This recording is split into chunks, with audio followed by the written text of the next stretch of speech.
Bonjour à tous les Ivoiriens, bonjour à tous les habitants de la Côte d'Ivoire, bonjour à tous les Ivoiriens qui vivent en exil, qui ne peuvent pas rentrer en Côte d'Ivoire parce que la Côte d'Ivoire a été prise en otage.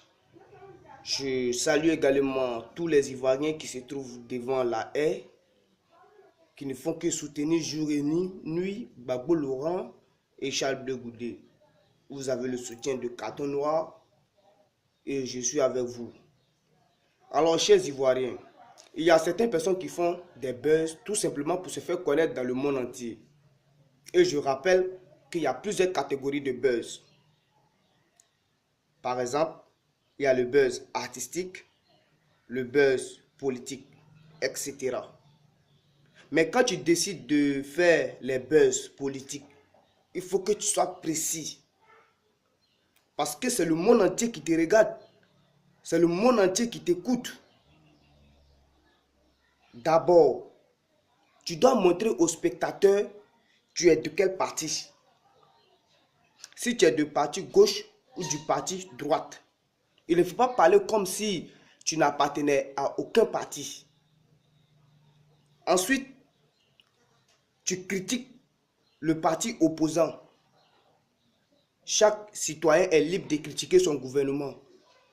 Chaque individu est libre de donner son point de vue sur le gouvernement actuel. Donc, personne ne peut t'empêcher de dire cela. Enfin, tu argumentes tes critiques en convaincant l'autre de te croire, de te faire confiance. C'est comme ça. Alors, chers Ivoiriens, je voulais rappeler cela avant de continuer mon allocution. Voilà. Alors, chers Ivoiriens, aujourd'hui, je suis choqué. Oui, je suis vraiment choqué de ce que je viens d'entendre et de ce que je viens de voir.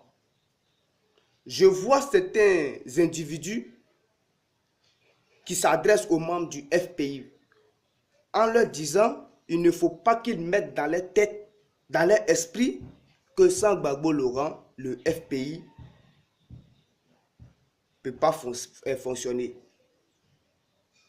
Lui préférait que le FPI mette dans leur tête et dans leur esprit sans Gbagbo Laurent, nous pouvons fonctionner. Et ils n'ont qu'à se mettre au travail. Parce que Gbagbo Laurent n'est pas là, donc le FPI ne peut pas bien fonctionner. Que non.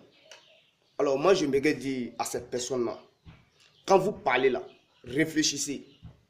On dit quand deux personnes s'aiment là, si tu ne peux pas les aider là, laisse-les tranquilles. Oui, effectivement, si Gbagbo Laurent n'est pas là, le FPI ne peut pas bien fonctionner. Parce que de un, Gbagbo Laurent n'est pas mort. De deux, Gbagbo Laurent, c'est l'incarnation du FPI. Il ne peut pas prendre des décisions dans le FPI sans consulter Gbagbo Laurent. Il ne peut pas faire comme si Gbagbo Laurent n'existait pas. Non, il ne peut pas faire ça. Vous comprenez? Gbagbo Laurent, là, le FPI a été mis au monde par deux individus, Gbagbo Laurent et Simone Gbagbo. Vous comprenez? Gbagbo Laurent là, c'est pays. Il n'est pas mort. Il n'est même pas mort. Si les membres du FPI veulent que le FPI fonctionne comme ils le veulent, moi je souhaiterais qu'ils vont voir Gbagbo Laurent et suivre les instructions de Gbagbo Laurent à la lettre.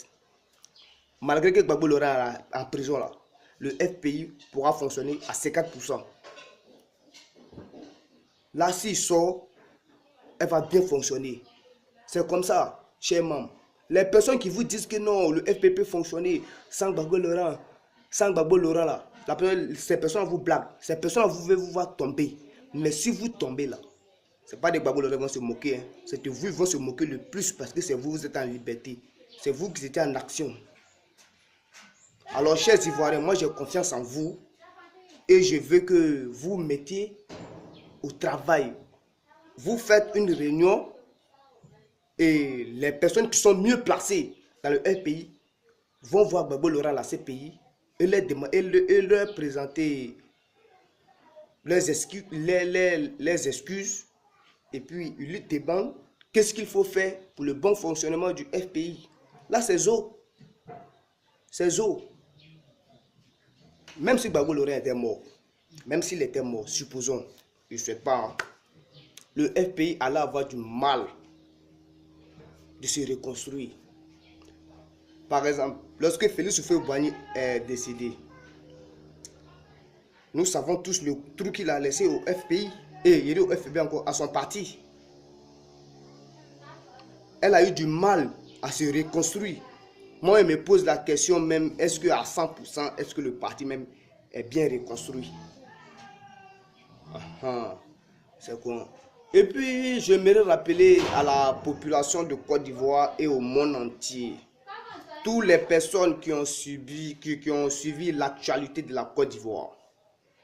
Vous voyez, lorsque Nana Félix Houphouët-Boigny est décédé, quand Bédié a pris le pouvoir, Bédié voulait commencer les activités, les travaux de la Côte d'Ivoire. Il y a eu un coup d'État contre lui. Guy Robert est venu par la voie militaire. Ils ont fait un coup d'État contre lui. Ils ont éliminé. Gbagbo Laurent est venu. Il voulait commencer les activités. Ils ont fait un coup d'État contre lui. Aujourd'hui, Alassane Ouattara est au pouvoir. Alassane Ouattara mène ses activités proprement. Non? Est-ce qu'il y a eu un coup d'État contre lui? Non. Il mène ses activités propres. Ce qui veut dire, celui qui menait les coups d'État pour empêcher les autres de réaliser ce qui devait faire, c'est Alassane Ouattara qui empêchait ces personnes-là. Si vraiment il y avait quelqu'un d'autre en Côte d'Ivoire qui menait les coups d'État là, les travaux qu'Alassane Ouattara a commencé là, il y allait avoir un coup d'État. Donc, chers Ivoiriens, c'est clair, Alassane Ouattara, c'est le coup d'étatiste en Côte d'Ivoire. C'est le coup d'étatiste en Afrique de l'Ouest. C'est lui. Pourquoi lui fait lui-même ces activités-là? Il n'y a pas coup d'État. Gbagbo est venu. Tous les présidents qui sont passés là, quand ils voulaient commencer les activités-là, il y a eu coup d'État. Pourquoi lui vient commencer, il n'y a pas coup d'État? Ce qui veut dire que c'est lui, il était à la base de tout ça là. C'est lui qui a tué tous les Ivoiriens en Côte d'Ivoire. Ah, c'est lui. Alors, chers Ivoiriens, c'était carton noir. Alors, les membres du FPI, ressaisissez-vous. Ressaisissez-vous. Allez-y voir Gbagbo Laurent et suivez les instructions de Gbagbo Laurent à la lettre. Vous allez voir, ça va aller. Voilà. C'était carton noir, le Corbia sans foi. Ciao, ciao.